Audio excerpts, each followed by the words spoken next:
All right, we're back now with what is a mounting moment of reckoning for the retail industry. Christine Romans reports on the expectation is that a stunning number of brick-and-mortar stores will close this year.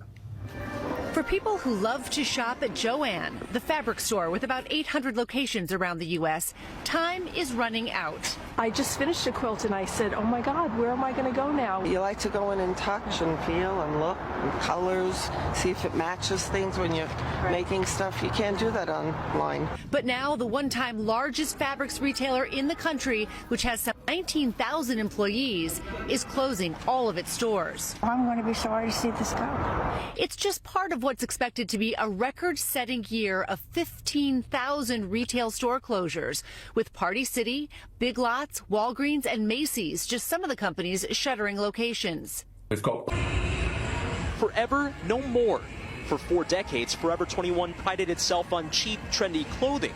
But now, the American fast fashion giant announcing it's filing for bankruptcy and liquidating its assets. Honestly, I think it's gone kind of downhill. The closures come with deep in-store discounts and up to 80% off online. In its bankruptcy filing, the retailer blamed in part fierce competition from Chinese retailers SHEIN and TEMU, which keep prices low with help from a trade exemption that allows them to skirt import taxes and tariffs. Their clothes are at a way lower price than Forever 21. So it made it extremely difficult for Forever 21 to operate.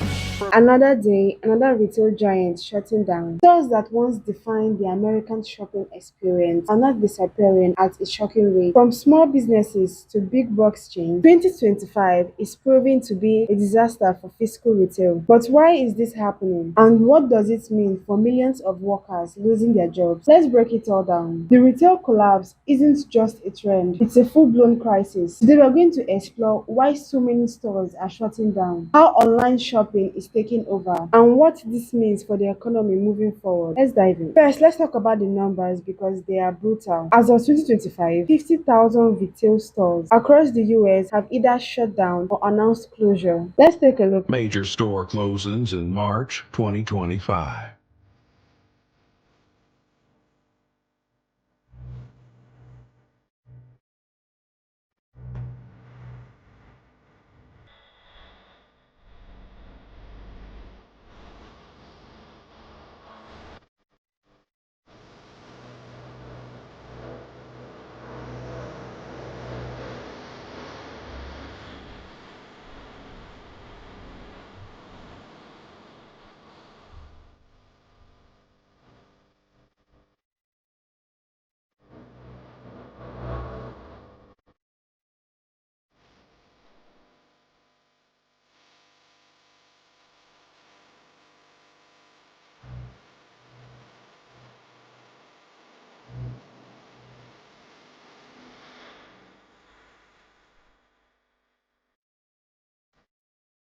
It's no secret that online shopping has taken over, and brick-and-mortar stores just can't compete. Rent is too high, foot traffic is down, and let's be honest, why would you drive to a store when you can order everything right from your couch? Amazon alone is wiping out thousands of retail jobs, and they are not the only ones. Walmart, Target, and even grocery chains are heavily moving into online sales, leaving physical stores behind. And it's not just about convenience. Many companies are choosing to close stores because they make more money online. Why pay rent and employees when you can just ship everything from a warehouse? With more people shopping online, physical stores are struggling to stay relevant. The worst part is that retail workers are the ones paying the price. Retail jobs were a lifeline for millions of Americans. They provided entry-level opportunities, flexible schedules, and a stable income. But now those jobs are disappearing. And the problem is that there aren't enough new opportunities to replace them. And even if some stores do stay open, they are cutting costs with self-checkouts, AI-driven customer service, and automated warehouses. Let's take a look at this video and hear what people have to say about this. Retail is absolutely dead. I mean, look, there's look at this giant store and there's not like one person in here. I mean, every aisle is empty. And this is because Amazon is crushing all of this. And that's why I'm a seller on Amazon. Who wants to come pick up jumper cables in person anymore? You just buy that stuff on Amazon. And that's what I do. I resell big brand products, like let's say Noma, right? Like Noma, I can find a distributor, buy this in bulk, and list it on Amazon. I also don't have the overhead of this giant space, so I can list it at a low price and make good money. That's called $3 trillion people are buying online, not in stores. So what's going to happen to all the retail stores? First of all, as it relates to Wells Fargo, we've been on a steady diet of reducing our retail because we're the same way. Our digital and online banking has really increased, and we're taking that into account. So we have been downsizing our retail footprint to accommodate that.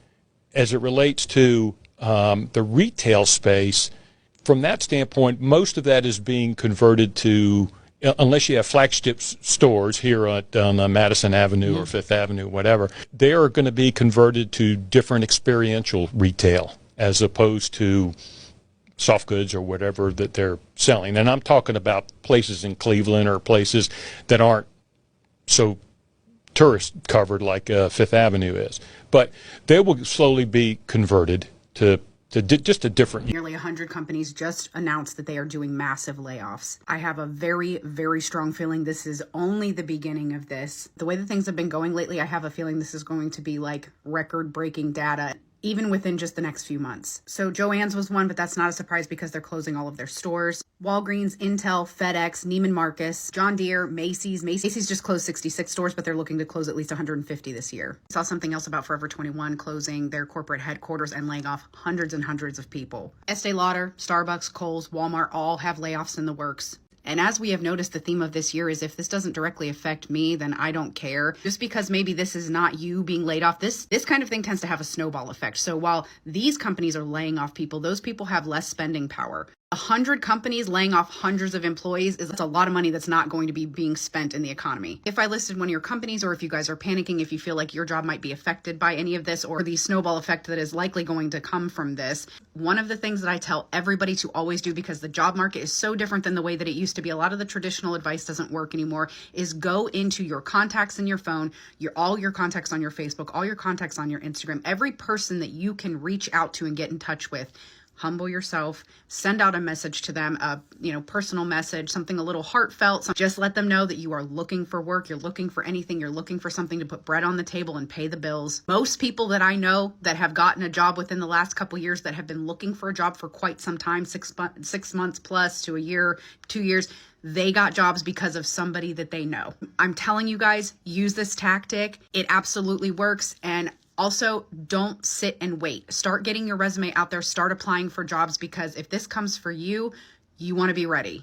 But online shopping isn't the only villain here. Another major factor is inflation. Everything, rent, wages, inventory, and even shipping costs has gotten way more expensive. Think about it. If a store isn't making enough money to cover rent, wages, and inventory, it won't survive. That's why we are seeing so many closures, even from successful chains. Another major problem is theft and shoplifting. Retailers are losing billions every year to theft, also known as shrink in the industry. Target, Walmart, and Walgreens have all said that rising theft is forcing them to shut down locations. In some cities, stores have locked up everything from shampoo to baby formula behind plastic cases. Take a look at this video. On September 26th, Target announced it was closing 9 stores, saying theft and organized retail crime are contributing to unsustainable business performance. The release generated a flood of credulous media coverage, but now Target's story is falling apart. On October 5th, Popular Information analyzed publicly available crime data for the stores that Target is closing in New York and San Francisco. The data revealed that the stores that are being closed had lower levels of theft than other stores that remained open. On October 25th, William Blair, an investment bank with $60 billion in assets, published a report raising questions about Target's story. William Blair states it believes some more recent permanent store closures enacted under the cover of shrink